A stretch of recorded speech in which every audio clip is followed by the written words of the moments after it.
Bismillahirrahmanirrahim. And today, next topic is about pulmonary embolism.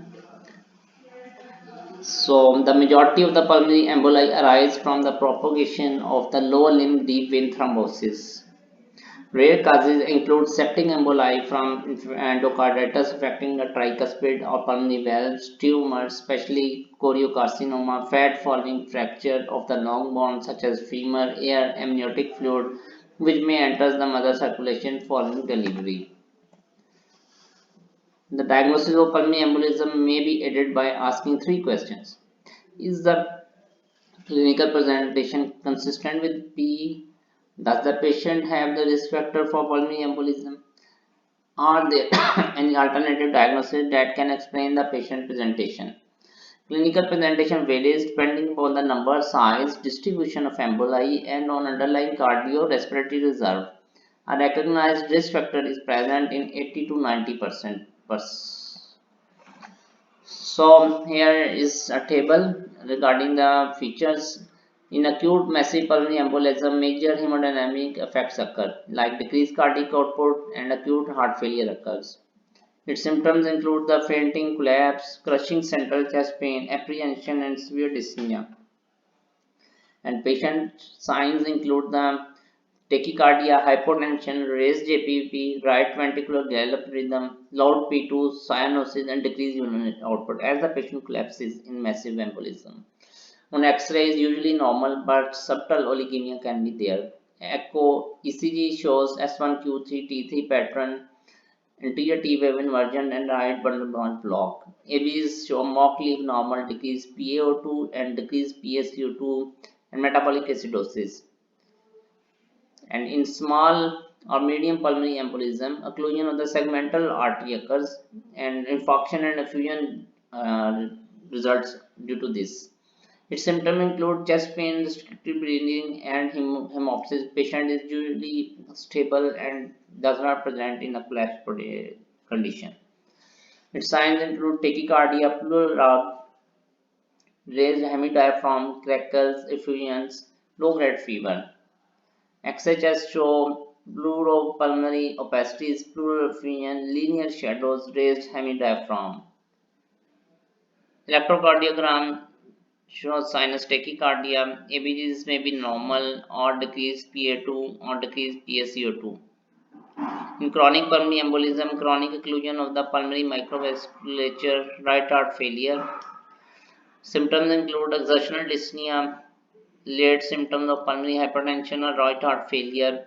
Sign may be minimal. In later stage, right ventricular heave or loud P2 can be there. Terminal signs of right heart failure can be there.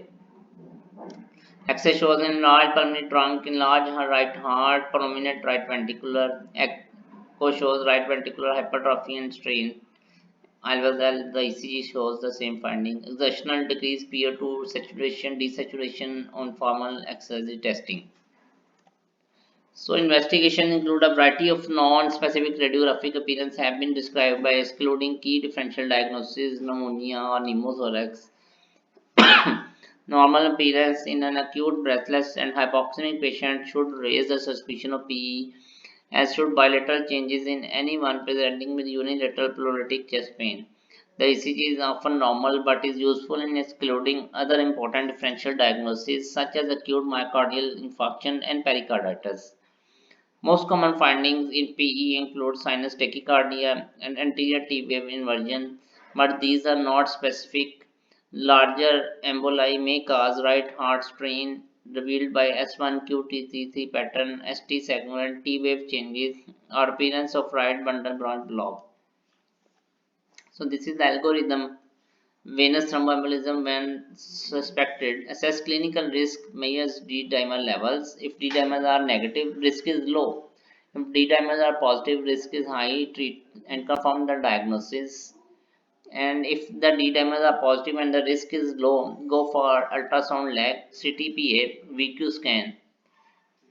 And if the D dimers are negative but the risk of thromboembolism is still high, again go for ultrasound Doppler of the legs, CT pulmonary angiogram or VQ scan.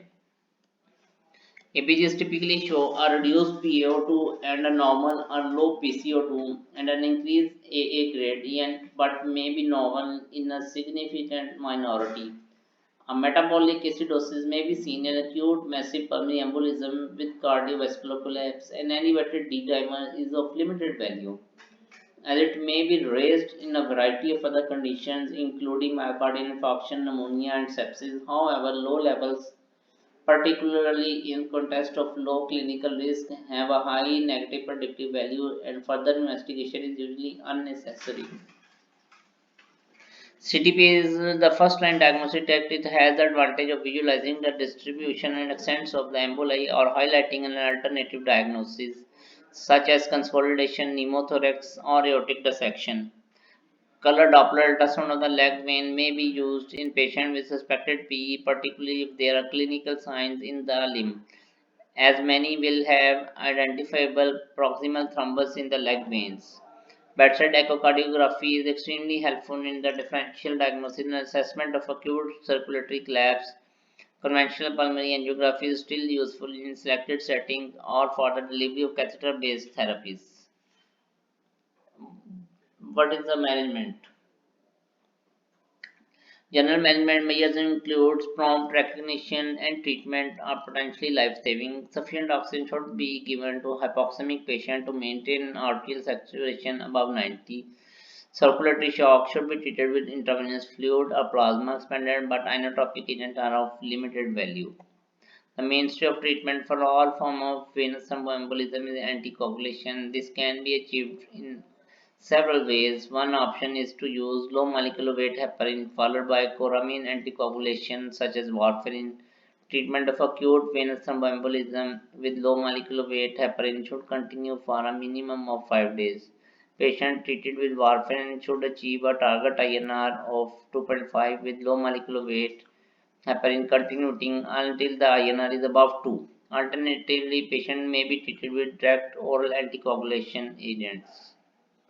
Rivaroxaban, apixaban may be used immediately from diagnosis without the need of low molecular weight heparin, while the lessons for dabigatran and endoxaban include initial treatment with low molecular heparin for a minimum of 5 days before commencing them. In patients with active cancer and venous thromboembolism, there is evidence that maintenance anticoagulation with low molecular weight heparin is associated with a lower recurrence rate than warfarin. Patients who have had venous thromboembolism and have a strong contraindication to anticoagulation, and those who continue to have new pulmonary emboli despite therapeutic anticoagulation should have an inferior vena cava filter inserted to prevent life-threatening pulmonary embolism. The optimal initial period of anticoagulation between 6 weeks to 6 months. Presence of a temporary risk factor which is then removed can usually be treated for short periods, e.g. 3 months. If there are ongoing risk factors that cannot be elevated, such as active cancer, long-term anticoagulation is usually recommended, provided that the risk of bleeding is not deemed excessive. For patients with provoked venous thromboembolism, the optimal duration of anticoagulation can be difficult to establish. Recurrent venous thromboembolism is about 2 to 3% per annum in patients who have a temporary medical risk factor at presentation and about 7 to 10% per annum in those with apparently unprovoked pulmonary venous thromboembolism. Thrombolytic and surgical therapy. Thrombolysis is indicated in any patient presenting with acute massive PE accompanied by cardiogenic shock. In the absence of shock, the benefits are less clear, but thrombolysis may be considered in those presenting with right ventricular dilatation and hypokinesis or severe hypoxemia. Patient must be screened carefully for hemorrhagic risk, as there is a high risk of intracranial hemorrhage. Surgical pulmonary embolectomy may be considered in selected patients but carries a high mortality. So, cable filters. A patient in home anticoagulation is contraindicated or who has suffered massive hemorrhage on anticoagulation or recurrent venous thromboembolism despite anticoagulation should be considered for an inferior vena cava filter. Retrievable cable filters are particularly useful in individuals with temporary risk factors. The cable filter should be used only until anticoagulation can be safely initiated, at which time the filter should be removed if possible. So, regarding prognosis, immediately mortality is greatest in those with echocardiographic evidence of right ventricular dysfunction or cardiogenic shock. Once anticoagulation is commenced, however, the risk of mortality rapidly falls. The risk of recurrence is highest in the first 6 to 12 months after an initial event, and at 10 years, around one third of individuals will have suffered a further event. Thank you.